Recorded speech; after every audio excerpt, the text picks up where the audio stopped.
Alam nyo ba, nagluto ako ng pork binagoongan. Sobrang solid nito. At isa to sa paborito kong ulam. At kung gusto mong malaman kung paano ko niluto, abay tapusin mo yung video na to para all good. Kuha mo. Tara, let's go.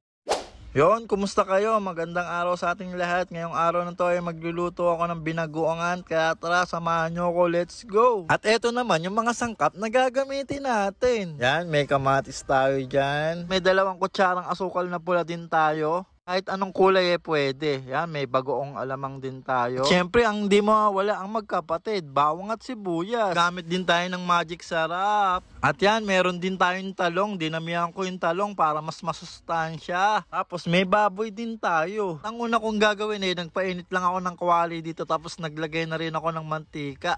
At after nga nun gigisa na natin tong bawang at sibuyas. Yan, mekos-mekos lang natin yan insan. At dahil golden brown na nga itong bawang at sibuyas, pwede natin ilagay itong kamatis. Yan, halu-haluin natin para mabilis din maluto yung nasa ibabaw.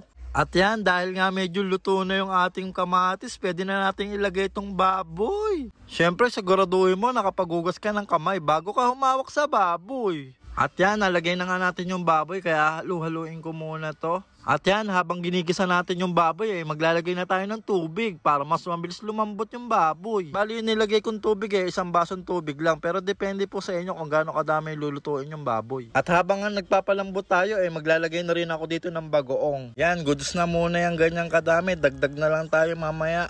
Tapos ilalagay ko na rin tong asukal na pula. Yan. At hahalu-haluin ulit natin to nang sa ganun mabilis matunaw yung nilagay nating asukal. At pakukuluan ko lang to ng 30 to 35 minutes. At yan, pagkalipas ng 35 minutes, kumukulo na siya. Medyo malambot na rin yung baboy, kaya pwede na natin tong ilagay yung magic sarap. Para lalong sumarap. Sa pagkakataon na to, pwede na natin ilagay yung talong. Ayan, bali naglagay na rin tayo ng siling green. Siyempre, para mas masarap lalo. Bali, pwede nga rin pala kayong maglagay ng siling pula kung gusto nyo lang. Ang kayo masaya, supportanta ka.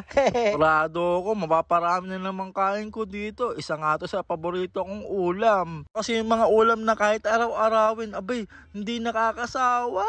Try nyo na din itong lutuin. Sobrang dali lang na itong gawin. At dahil waiting ako sa niluluto ko, nilaro-laro ko muna yung anak ko. Nakakatuwa talaga yung anak ko. Pogi, mana sa papa. Ayun, finally, luto na ang pork binagoongan natin. Abi naman yan, excited na akong kainin. Walang mapapa-thanks God ka na lang talaga Okay, this time ang magpupu-check naman ang aking hipag na si Ashley. Check natin kung pasado ba sa kanya. Yung pasado tayo, approve daw.